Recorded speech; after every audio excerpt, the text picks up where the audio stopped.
আজকে ওয়েদারটা কেমন বলো? আজকে ওয়েদারে এই খিচুড়িটা একদম পারফেক্ট। আজকে পুরো দিনটাই মেঘলা মেঘলা। এই দেখো, আজকে বোনা খিচুড়ি করবো।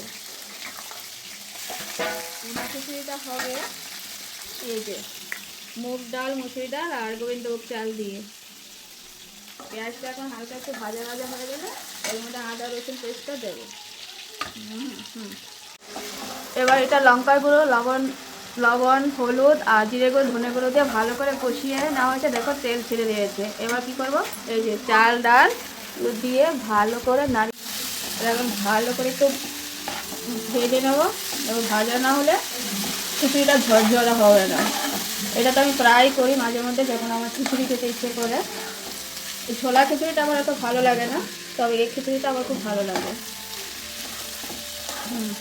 এই যে 4-5 মিনিট ভাজা ভাজা হয়ে যাওয়ার পরে আমি এখন এটার মধ্যে গরম জলটা দিয়ে দেবো, একদম ফুটন্ত গরম জল।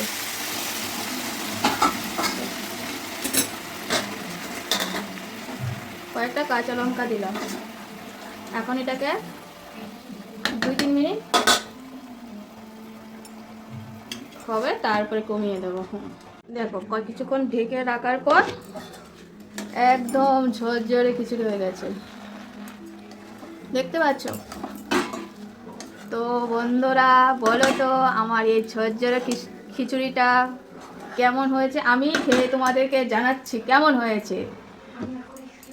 এই যে ডবল ডিমের অমলেট হবে, ছিলাম না, এই যে বাঁধাকপির তরকারি আর ডবল ডিমের অমলেট, খেয়ে বলছি কেমন হয়েছে।